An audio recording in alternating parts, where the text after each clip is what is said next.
Hello दोस्तों, मैं पंकज आपके अपने पीपी एजुकेशन ट्रिक पर बहुत बहुत स्वागत करता हूं। तो चलिए दोस्तों, आज मैं आपके बीच हिंदी में कुछ ऐसे इंपॉर्टेंट टॉपिक को लेकर आया हूं जो दोस्तों आपके एग्जाम में अक्सर पूछे जाते हैं। तो चलिए दोस्तों, चलते हैं अपने टॉपिक की तरफ। तो देख पा रहे हैं दोस्तों, आपके बीच में हिंदी में वर्णमाला टॉपिक को लेकर आया हूँ।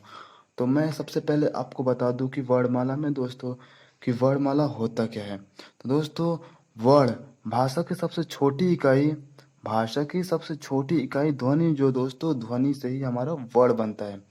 ठीक है दोस्तों। और ये जो वर्ण होता है, इसी वर्ण को व्यवस्थित समूह में अगर रखते हैं तो वो हमारा वर्णमाला कहलाता है। ठीक है। चलिए, यहाँ तक तो आप समझ लिए। तो दोस्तों चलते हैं आप महत्वपूर्ण तथ्य की तरफ।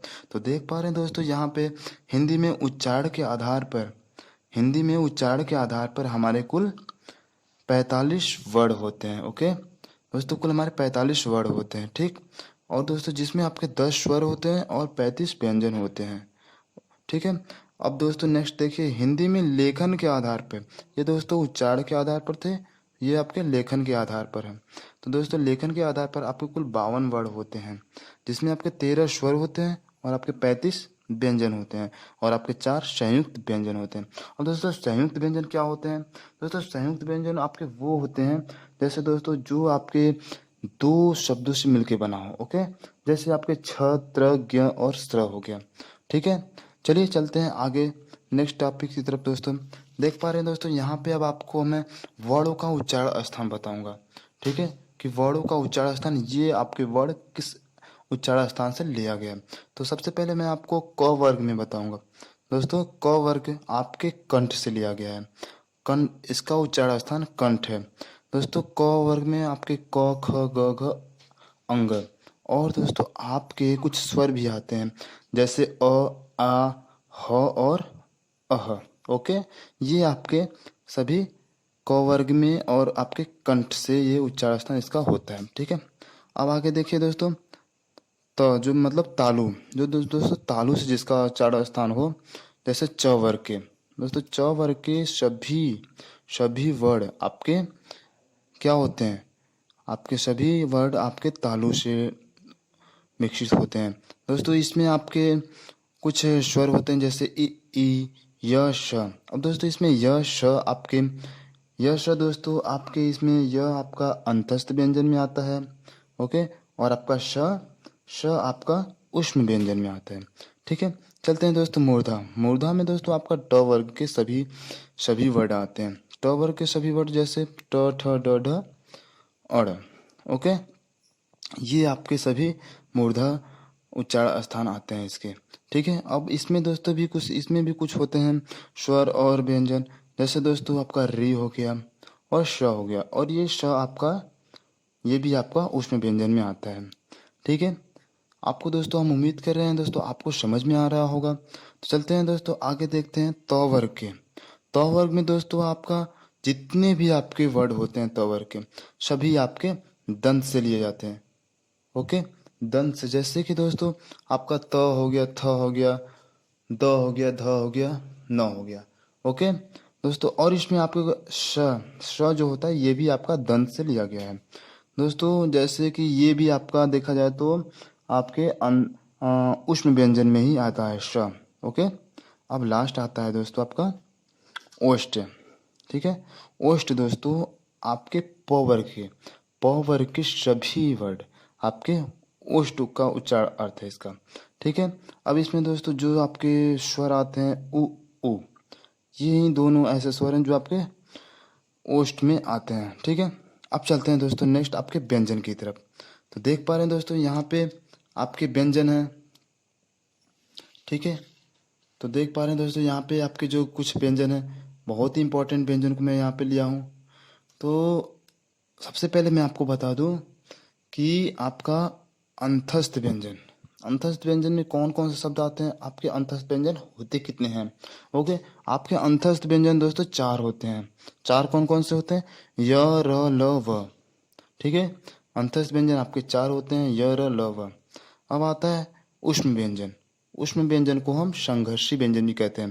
दोस्तों यहाँ पे लिखा है संघर्षी व्यंजन, ठीक है।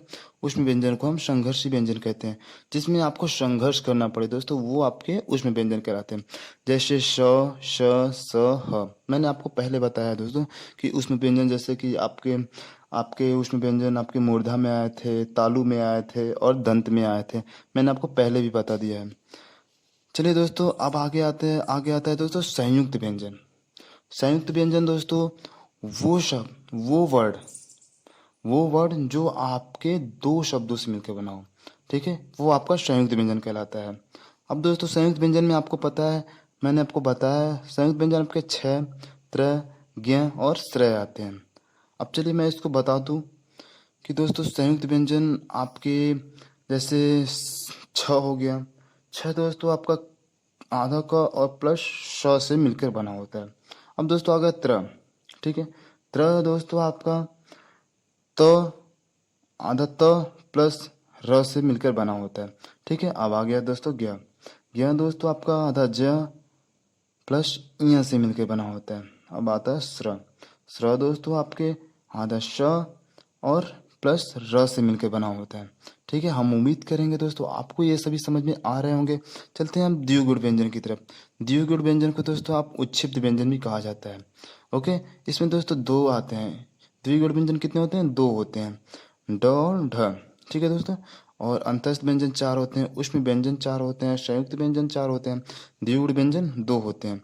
अब दोस्तों आता है नासिका, जो मतलब नाक से निकलने वाले वर्ड होते हैं, ठीक है। नाक से जो वर्ड निकलते हैं वो आपको यहाँ पे लिया गया है, ठीक है। जैसे अह हो गया दोस्तों, अंग हो गया, इय हो गया, अण हो गया, न हो गया, म हो गया। आप दोस्तों इसको रियलाइज करके देख सकते हैं कि इसको बोल के देख सकते हैं अपने अंदर से कि आपका ये किस कहाँ से निकल रहा है। नासिका से आपको समझ में आ जाएगा दोस्तों कि हाँ ये नासिका से निकल रहा है। ओके, तो चलिए दोस्तों अब ऐसे वर्डों को बताऊंगा जो आपके दो दो मतलब स्थानों से निकले। जैसे कि आपका दंत प्लस ओष्ठ, दंत प्लस ओष्ठ से आपका कौन सा वर्ड निकलता है? वह, ठीक है दोस्तों। वह आपका ऐसा ऐसा वर्ड है जो आपका दंत प्लस ओष्ठ से निकलता है। अक्सर एग्जाम में पूछा जाता है कि वह का उच्चारण स्थान अक्सर पूछा जाता है।